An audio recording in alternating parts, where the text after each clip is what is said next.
SSLC പരീക്ഷ 5-ന് ആരംഭിക്കും. കോതമംഗലം വിദ്യാഭ്യാസ ഉപജില്ലയിൽ ആകെ പരീക്ഷ എഴുതുന്നത് 5262 വിദ്യാർത്ഥികൾ.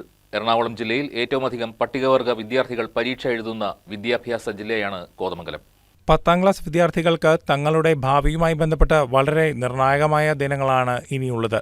5-ാം തീയതി വ്യാഴാഴ്ചയോടെ ആരംഭിക്കുന്ന പരീക്ഷകൾ മാർച്ച് 30-നാണ് അവസാനിക്കുക. കോതമംഗലം വിദ്യാഭ്യാസ ഉപജില്ലയിൽ 5262 വിദ്യാർത്ഥികളാണ് ഇത്തവണ SSLC പരീക്ഷ എഴുതുന്നത്. ആകെ 52 സെന്ററുകളാണ് പരീക്ഷകൾക്കായി തയ്യാറാക്കിയിട്ടുള്ളത്. 19 സർക്കാർ വിദ്യാലയങ്ങൾ, 28 എയ്ഡഡ് വിദ്യാലയങ്ങൾ, 4 അൺഎയ്ഡഡ് വിദ്യാലയങ്ങൾ, ഒരു ടെക്നിക്കൽ സ്കൂൾ എന്നിങ്ങനെയാണ് പരീക്ഷാ കേന്ദ്രങ്ങളുടെ ക്രമം. പരീക്ഷാ ഡ്യൂട്ടിക്കായി ഇവിടങ്ങളിലേക്ക് 450 അധ്യാപകരെയാണ് നിയമിച്ചിരിക്കുന്നത്. എറണാകുളം ജില്ലയിൽ ഇത്തവണ ഏറ്റവും കൂടുതൽ പട്ടികവർഗ വിദ്യാർത്ഥികൾ പരീക്ഷ എഴുതുന്നത് കോതമംഗലം വിദ്യാഭ്യാസ ഉപജില്ലയിലാണ്. 389 SC വിദ്യാർത്ഥികളും 51 ST വിദ്യാർത്ഥികളും. ഇതേക്കുറിച്ച് വിദ്യാഭ്യാസ വകുപ്പ് അധികൃതർ ഇങ്ങനെ വ്യക്തമാക്കുന്നു.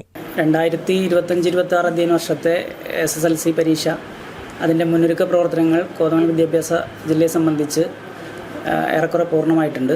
കോതമംഗലം വിദ്യാഭ്യാസ ജില്ലയിൽ ആകെ 52 സെൻറ്ററുകളിലായിട്ടാണ് പരീക്ഷ നടക്കുന്നത്. 5262 വിദ്യാർത്ഥികളാണ് ഈ പരീക്ഷയ്ക്ക് രജിസ്റ്റർ ചെയ്തിട്ടുള്ളത്.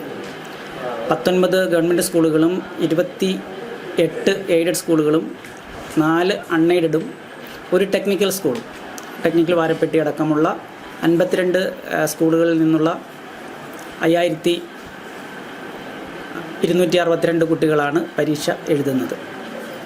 ഇതിലേക്കായിട്ട് ഏതാണ്ട് 450ഓളം അധ്യാപകരെ പരീക്ഷാ ഡ്യൂട്ടിക്കായിട്ട് നമ്മൾ നിയോഗിച്ചിട്ടുണ്ട്.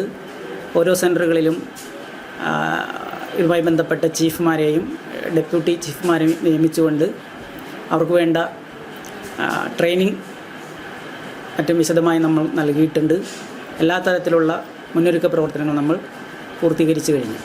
വേനൽക്കാലമായതിനാൽ ഓരോ പരീക്ഷാ ഹാളിലും വിദ്യാർത്ഥികൾക്കായി കുടിവെള്ള സൗകര്യം സജ്ജമാക്കിയിട്ടുണ്ടെന്നും വിദ്യാഭ്യാസ വകുപ്പ് അധികൃതർ വ്യക്തമാക്കി.